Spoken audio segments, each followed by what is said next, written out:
1 Kings 16. The Lord sent Yehu, son of Hanani, to say to Baasa, "Nobody knew who you were until the Lord chose you to be the leader of my people Israel. And now you are acting exactly like Jeroboam by causing the Israelites to sin.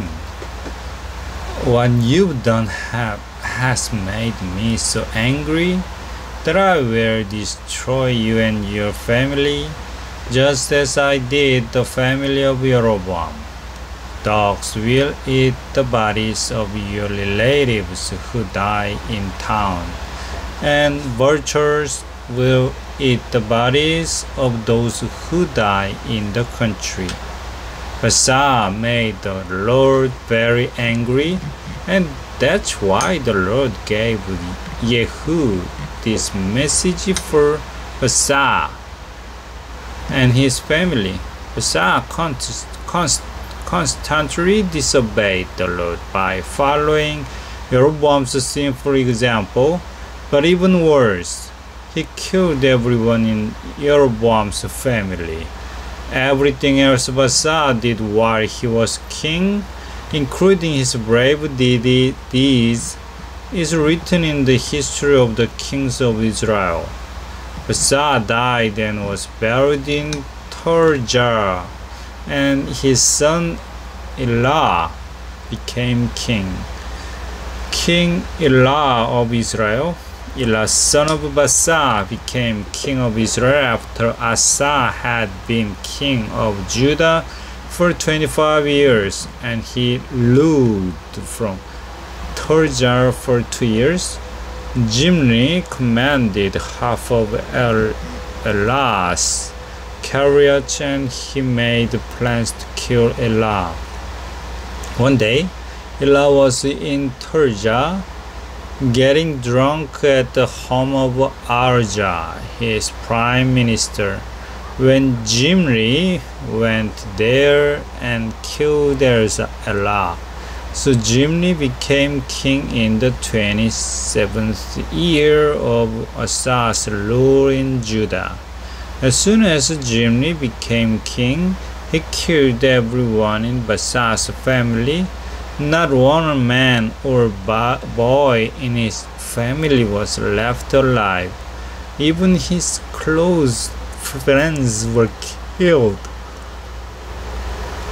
Baasa's family was completely wiped out, just as the Lord prophet Yehu had warned. Baasa and Elah sinned and caused the Israelites to sin, and they made the Lord angry by worshipping idols. Everything else Elah did while he was king is written in the history of kings of Israel. King Zimri of Israel. Zimri became king of Israel in Asa's 27th year as king of Judah, but he ruled only 7 days from Tirzah. Israel's army was camped near Gibeton in Palestine under the command of Omri. The soldiers heard that Zimri had killed Elah, and they made Omri their king that same day. At once, Omri and his army marched to Tirzah and attacked. When Zimri saw that the town was captured, he ran into the strongest part of the place and killed himself by setting it on fire. Zimri had disobeyed the Lord by following the evil example of Jeroboam, who had caused the Israelites to sin. Everything else Zimri did while he was king, including his rebellion against Elah, is written in the history of the kings of Israel. King Omri of Israel. After Zimri died, some of the Israelites wanted Timni, son of Ginath, to be king, but others wanted Omri. Omri's followers were stronger than Timni's, so Timni was killed, and Omri became king of Israel. In the 35 years of Asa's rule in Judah, Omri ruled Israel for 12 years. The first 6 years he ruled from Tirzah. Then he bought the hill of Samaria from Samar for 6,000 pieces of silver. He built a town there and named it Samaria after Shamar, who had owned the hill. Omri did more evil things than any king before him.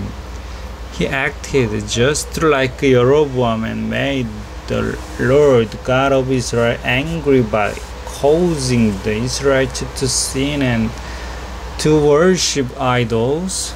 Everything else Omri did while he was king, including his brave deeds, is written in the history of the kings of Israel.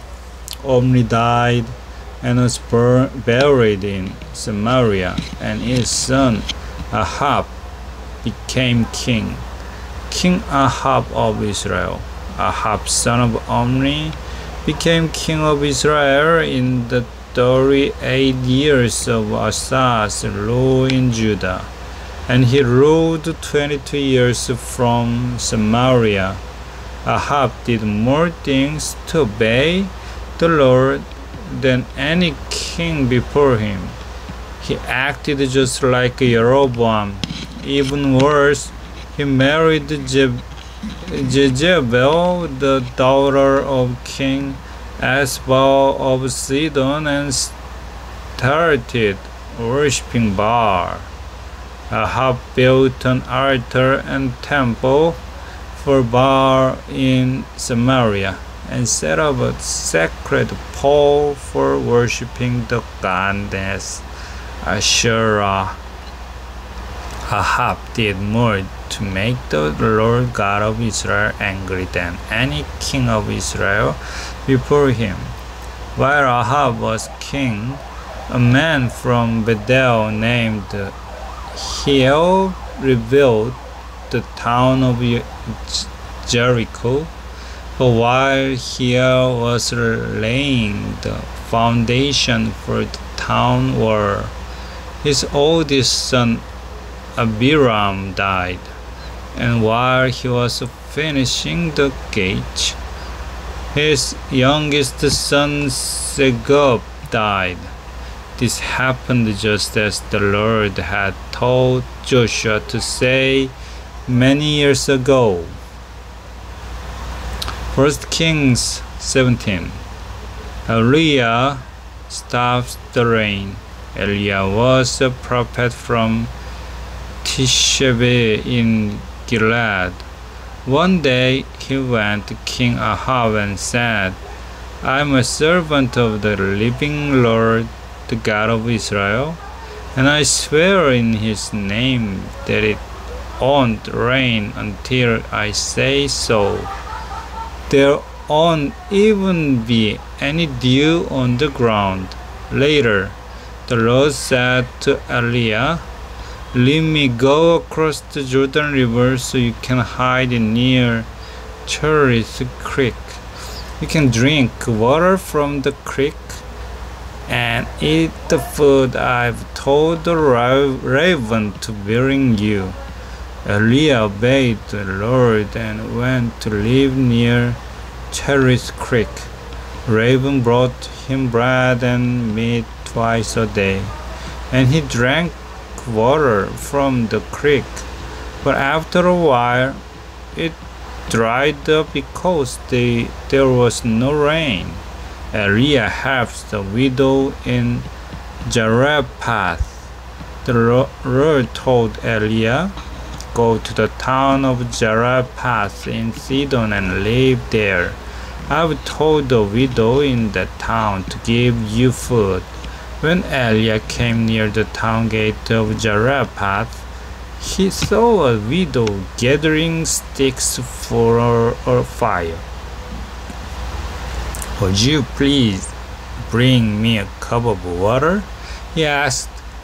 As she left to get it, he asked, "Would you also please bring me a piece of bread?" The widow answered, "In the name of the living Lord your God, I swear that I don't have any bread.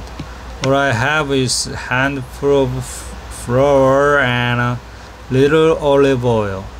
I'm on my way home now with these few sticks to cook what I have for my son and me. After that, we still starve to death." Eliah said, "Everything will be fine. Do what you said. Go home and fix something for you and your son. But first, please make a small piece of bread and bring it to me. The Lord God of Israel has promised that your jar of flour won't run out and your bottle of oil won't dry up before he sends rain for the crops." The widow went home and did exactly what Eliah had told her. She and Eliah and her family had enough food for a long time.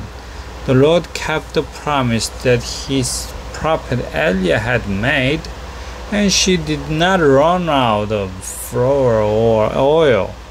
Eliah brings the boy back to life. Several days later, the son of the woman who owned the house got sick, and he kept getting worse until finally he died.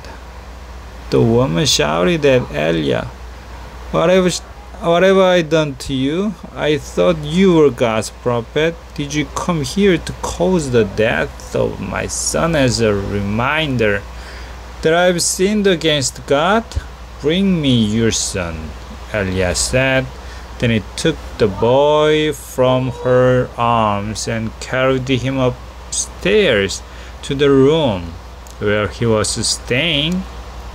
Eliah laid the boy on his bed and prayed, "Lord God, why did you do such a terrible thing to this woman? She's letting me stay here, and now you let her son die." Eliah stretched himself out over the boy 3 times while praying, "Lord God, bring this boy back to life." The Lord answered Eliah's prayer, and the boy started breathing again. Eliah picked him up and carried him up downstairs. He gave the boy to his mother and said, "Look, your son is alive." "You are God's prophet," the woman replied. "Now I know that you really do speak for the Lord."